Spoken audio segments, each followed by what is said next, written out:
В 80-е годы многие люди, которым не нравился их образ жизни или которым просто было скучно, подняли свои пятые точки и проявили инициативу. Культура Do It Yourself родилась, когда люди собрались вместе и поняли, что единственный способ что-то изменить – сделать что-то самостоятельно. Настало время взять ответственность в свои руки. На мой взгляд, культура самодельничества или do it yourself — это не просто практика рукоделия, это не просто хобби, это не просто домашний ремонт, когда человек исправляет сломанную полку или, например, делает велосипед из мусора. Это не только программа «Очумелые ручки», не только руководство для мастеров «Золотые руки». Do it yourself — это социальное действие. Это инициатива, это способ восприятия действительности, это способ изменения реальности. Это своеобразная философия, определенный вывих ума, как сказал бы Мераб Мамардашвили. Это социальное движение. Do it yourself интересен мне не только с исследовательской точки зрения, я пишу диссертацию на тему этого феномена, но я также сам делаю какие-то штуки руками. А в первую очередь это реквизит, вот мячики для жонглирования, можно посмотреть мастер-класс, как я их делаю. Я недавно сделал Ultimate Wheel, это моноцикл, который стоит порядка 50 тысяч, но я потратил 2000 на создание такого шедевра, который до сих пор не ездит. Гитара моя любимая. У меня много гитар, но вот эта моя любимая. Она для секретного спектакля. Когда-нибудь я покажу, для чего я ее сделал. И часы из разных вещиц, которые были дома, в инструментах. Ненужные безделушки превратились во что-то новое. К созданию всех этих вещиц меня подтолкнула не только идея сэкономить, но и определенная попытка переосмыслить вещи, которые меня окружают, которые кажутся бесполезными, ненужными и которые могут приобретать новый смысл. Недавно я прочитал диссертацию доктора философии Эммета Снейк Бейнса, написанную в 2016 году. И в этой диссертации Do It Yourself рассматривается как социальное движение, которое противостоит мейнстриму. Там Do It Yourself характеризуется как феномен партиципаторной культуры, культуры соучастия или конвергентной культуры по Дженкинсу. Но что особенно интересно, это партиципация, это взаимодействие, соучастие, она происходит в первую очередь, по мысли автора, не между участниками сообщества, а между практиком Do It Yourself, между вот этим вот мастером на все руки и материалом. То есть материал становится полноценным актором взаимодействия. Материал становится активным участником коммуникации. Ссылаясь на Джейн Беннет, автор оперирует понятием материальной агентности, material agency, которая определяет и предопределяет партиципаторный и перформативный потенциал материала. Интересно, автор в некоторый момент рассуждения сужает понятие материала до garbage, мусора, отходов или, можно сказать, бесполезных материалов, выведенных из контекста. Через работу с мусором материальность приобретает новый неведомый потенциал. Do It Yourself, как социокультурный феномен, реинтегрирует человека в материальную среду. И, как мне хочется думать, у меня тоже произошла определенная реинтеграция. Так называемый материальный поворот рассматривается Снейк Бейнсом через определенные errors, ошибки, как отклонение от исключительно человеческого взгляда на действие. Эти ошибки — это нестандартное восприятие вещей. Эти ошибки увеличивают партиципаторный потенциал материального. Таким образом расширяется потенциал взаимодействия с материей, с материальным. Вещи приобретают новые смыслы. У вещей появляется голос, как, собственно, по аналогии с visual turn, с визуальным поворотом. Изображением дается право на самоидентификацию. Не факт, что эти изображения себя самоидентифицируют, но сам факт того, что им дается голос, это уже важный момент этого поворота. В качестве кейсов Снейк Бейнс рассматривает такие феномены, как стимпанк-культуру, вот этот миф о технологиях, стремление к полному пониманию технологий, слиянию с ними, как «Человек из железа» Анджея Вайда, мне почему-то вспомнилось. Это стремление к полному пониманию заложено в самой концепции Do It Yourself. Определенная формула звучит так или иначе во всех манифестах людей, которые относят себя к этой культуре. Вот, например, в фильме «Мейкер» 2014 года звучит такая фраза «If you don't open it, you don't own it». Если ты не можешь это вскрыть, у тебя на самом деле этого нет, этим не владеешь. Пока ты не поймешь предмет, пока ты не поймешь его конструкцию, не разберешь его и не соберешь заново, ты им по факту не владеешь. В стимпанк-культуре технология позиционируется не как господин, не как что-то, что давлеет над человеком, а как друг, коллега, товарищ. Второй кейс — это zine culture или культура самоиздата. Третий кейс — это лоу-фай музыка. Есть интересная книга Ольги Аксютиной «DIY панк-хардкор сцена в России». Четвертый кейс — это shed people, так называемые, если дословно перевести, сарайные люди. Российского аналога этому определению нет, но мне кажется, что здесь прослеживается связь с гаражной культурой в советское время. Для советского человека гараж был местом творчества, а не только посиделок с друзьями. Там переделывались автомобили, дефицитные детали автомобилей заменялись множеством других деталей, которые просто находились в гараже, которые приносились со свалки, и это был определенный акт творчества. Возникает вопрос, можно ли утверждать, что сообщество do-it-yourself, людей, которые увлечены самодеятельничеством, которые все создают и переделывают своими руками, можно ли этот феномен назвать в полной мере социальным движением? Для определения социального движения попробуем обратиться к концепции польского социолога Петра Штомки. Петр Штомка под социальными движениями понимает свободно организованные коллективы, действующие совместно в неинституционализированной форме для того, чтобы произвести изменения в обществе. Он выделяет следующие компоненты социальных движений. Первое — коллективность людей, действующих совместно. Второе — единство в соотношении цели коллективных действий, а именно изменения в обществе. И цель эта должна восприниматься участниками однозначно. Третье — коллективность диффузна, с низким уровнем формальной организации. Четвертое — действия имеют относительно высокую степень стихийности и не принимают институциализированные застывшие формы. Общие черты социальных движений. Первое — базируется всегда на определенном общественном мнении. Второе — всякое социальное движение имеет в качестве цели изменение ситуации в зависимости от его уровня или в обществе в целом, или в каком-то регионе, или в определенной группе.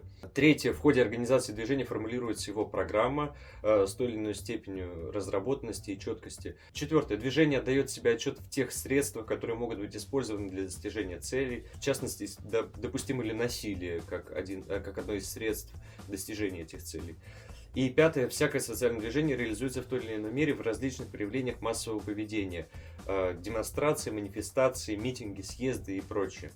По Штомпке социальные движения различаются по масштабам предполагаемых изменений, по качеству предполагаемых изменений, по отношению к целям предполагаемых изменений, различаются вектором изменений. Вектор может быть позитивный или отрицательный. Социальные движения различаются по стратегии и логике, которая лежит в их основе. И в конкретном обществе, в конкретный исторический момент всегда существует сложная, неоднородная система социальных движений, включающая разные типы, представленные выше. Do it yourself — это социальное движение, которое активно поощряет самодеятельность, творчество, самостоятельное решение различных проблем и задач. Оно объединяет людей, стремящихся познать этот мир, стремящихся к независимости от готовых фреймов восприятия, от авторитетов. И концептуально do it yourself исходит из убеждения, что каждый человек способен самостоятельно создавать,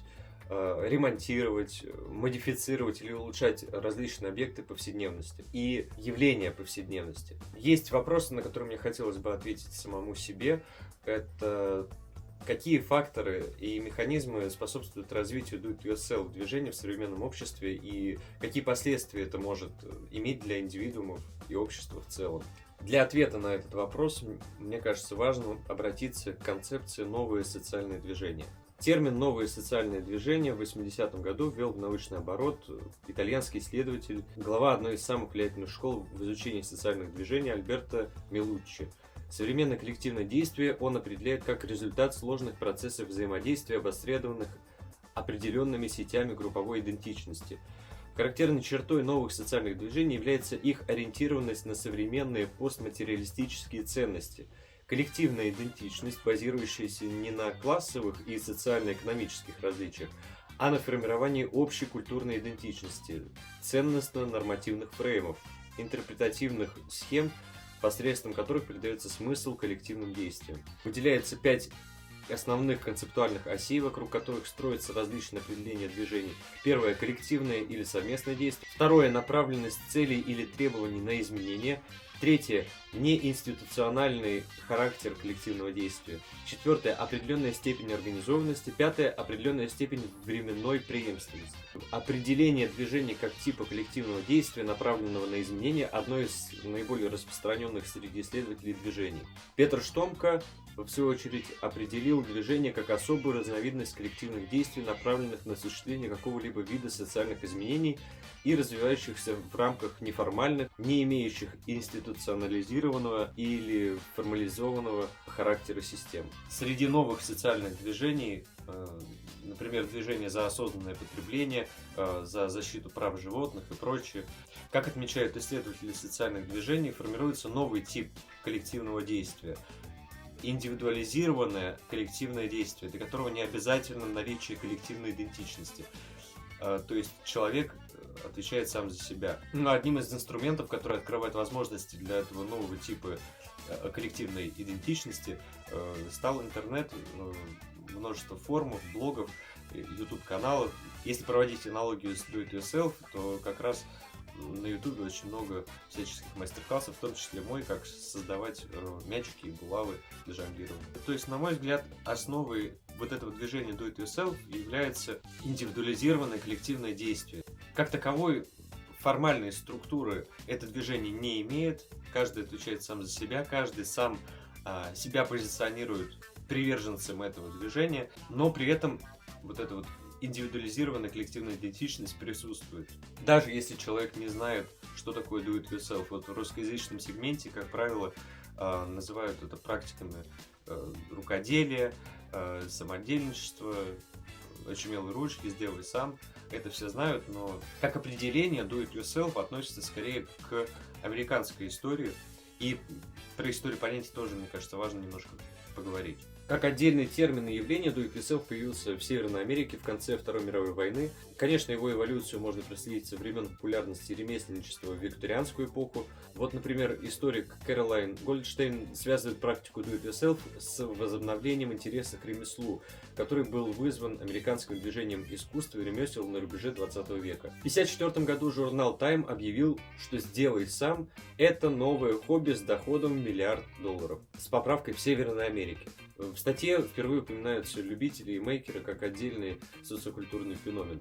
Хотя статья Time была одной из первых значительных публикаций, признавших и назвавших do it yourself как явление, этот термин использовался ранее в статье 1912 года, статье Гаррета Уинслоу для журнала Suburban Life под названием «Практичное украшение для домашнего интерьера». Suburban Life призвала владельцев дома красить свои дома самостоятельно, а не нанимать профессиональных маляров. Как раз к моменту публикации журнала Time сообщество американцев переживало трудные времена Великой депрессии, и призыв самостоятельно обустраивать свой дом, не прибегая к помощи профессионалов, не покупая дорогостоящие предметы обихода, это был определенный выход из ситуации, когда людям приходилось адаптироваться к новой, не самой удобной и легкой реальности. Одним из самых значительных моментов в истории движения Do It Yourself было издание каталога Whole Earth Catalog в 1968 году Стюартом Брендом. Этот каталог служил ресурсом для энтузиастов Do It Yourself. Он предлагал информацию об инструментах, техниках и определенных приемах, об устраивании жизни, созданию большего комфорта. Он вдохновлял людей брать инициативу в свои руки и создавать мир, в котором им хотелось бы жить. Можно привести аналогию с советскими журналами «Сделай сам», «Советы мастера», 90-е годы. Тоже сложное время для России, для развала Советского Союза. Людям приходилось иметь дело с дефицитом, с недостатком предметов быта. И определенным выходом из этой ситуации была попытка взять инициативу в свои руки и сделать что-то своими руками. И в советское время были популярны журналы для мастеров-любителей, для моделистов, юный моделист-конструктор, очень известный журнал. Но посыл был несколько другой, это понятно. Создание самодельных автомобилей, создание самодельных летательных средств. Это была футуристическая попытка сконструировать идеальное советское будущее, где каждый человек встроен в систему индустрии и может привнести свой вклад в эту индустрию. Хотя по факту, конечно же, на самодельных автомобилях никто в советское время не ездил, и изобретения, которые создавались моделистами, конструкторами, они не принимались в производство. Как правило, они оставались пылиться в гаражах вот этих вот сарайных людей. Что интересно, есть неподтвержденный факт, что многие японские изобретения на самом деле позаимствованы из журналов «Сделай сам» советского времени и запатентованы в Японии, и сейчас мы пользуемся многими наработками советского времени. Но это скорее конспирологическая теория, в которую просто хочется верить. И вот в Северной Америке во времена Великой депрессии журналы, инструкции, практические советы по освоению разрозненной материальности стали важной образовательной платформой для распространения практической информации и лежащей в ее основе идеологии, одновременно объединяя действия do-it-yourself с социальными преобразованиями. Ранние руководства do-it-yourself обычно были сосредоточены на небольших проектах в частных жилых помещениях, но это само по себе не ограничивало влияние do-it-yourself деятельности только на жилую сферу. Действительно считалось, что do-it-yourself преобразует не только домашний интерьер, но и социальную личность человека, делающего все своими руками.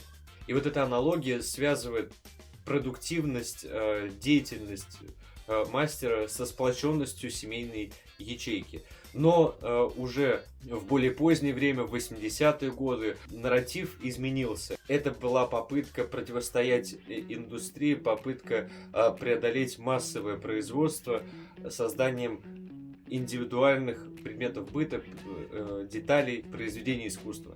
Но самое главное, независимо от идеологических или социальных предпосылок, do-it-yourself всегда было связано с трансформацией личности, в первую очередь индивидуальной личности или коллективной личности, неважно, будь то муж, который умеет работать руками, или сообщество ботаников из компьютерного клуба. Таким образом, приверженность людей к движению do-it-yourself не зависит от доходов, уровня образования, социальных различий, этноса. Развитие do-it-yourself движения в современном обществе обусловлено сочетанием различных факторов: доступность технологий, рост интереса к самодеятельности, потребность в персонализации, персонификации предметов и, конечно, стремление к экономии ресурсов. Эти факторы способствуют формированию сообществ, где люди обмениваются мнениями, совместно создают или модифицируют различные изделия. Do-it-yourself может влиять на укрепление социальных связей, на развитие навыков креативности и также может изменить отношение к потреблению, к производству в целом. В контексте концепции Петра Штомки do-it-yourself можно рассматривать как проявление альтернативной культуры, которая основана на принципах самоорганизации, самосовершенствования и свободы от потребительского менталитета. Участники движения do-it-yourself стремятся к самовыражению. Они противостоят гомогенизации социокультурной среды. Do-it-yourself — это способ активного познания мира, это способ взаимодействия и освоения материальности, хаоса материальности.